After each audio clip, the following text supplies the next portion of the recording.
আপনারা সকলেই জানেন যে আজকে এসএসসি পরীক্ষা রয়েছে,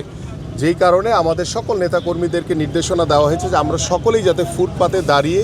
আমাদের দলীয় পতাকা, জাতীয় পতাকা হাত নেড়ে এবং আমাদের ব্যানার সহ আমরা যাতে আমাদের প্রিয় নেত্রীকে অভ্যর্থনা জানাই এবং তাকে স্বাগত জানাই। আমাদের বিএনপির ভারপ্রাপ্ত চেয়ারম্যান জনাব তারেক রহমানের সহধর্মিণী ডাক্তার জুবাইদা রহমান সহ আমাদের মরহুম আরাফাত রহমান কোকো ভাইয়ের সহধর্মিণী সহ তিনি বাংলাদেশে আশা করছি আমরা ইনশাল্লাহ সকাল 10:30টায় অবতরণ করবেন এবং অবতরণের পর থেকে আমাদের গত কয়েকদিন ধরে যে প্রস্তুতি আমাদের প্রিয় নেত্রীকে বরণ করে নেওয়ার জন্য, স্বাগত জানানোর জন্য ইতিমধ্যে আমরা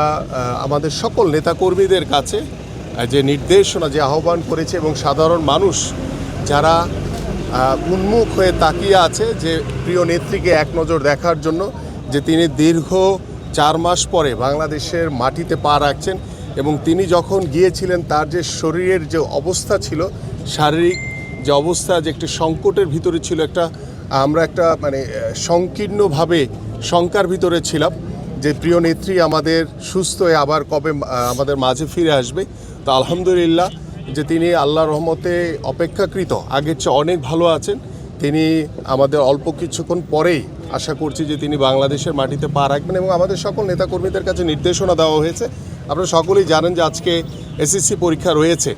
যেই কারণে আমাদের সকল নেতাকর্মীদেরকে নির্দেশনা দেওয়া হয়েছে যে আমরা সকলেই যাতে ফুটপাতে দাঁড়িয়ে আমাদের দলীয় পতাকা, জাতীয় পতাকা হাত নেড়ে এবং আমাদের ব্যানার সহ আমরা যাতে আমাদের প্রিয় নেত্রীকে অভ্যর্থনা জানাই এবং তাকে স্বাগত জানাই। এবং আমাদের ঢাকা মহানগর উত্তর বিএনপি, তারপরে আমাদের ছাত্রদল, যুবদল, স্বেচ্ছাসেবক দল পর্যায়ক্রমে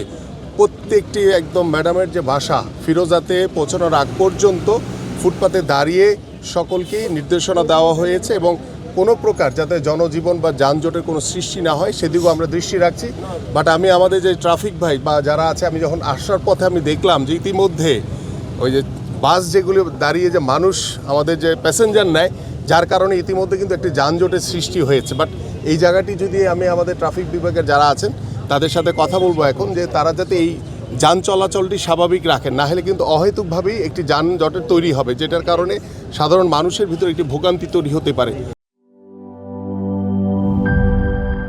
বান্ডেল থাকলে প্রতি সেনমানিতে টাকা বাঁচবে। বিকাশ সেনমানি বান্ডেল কিনে জিতুন প্রতি লেনদেনে।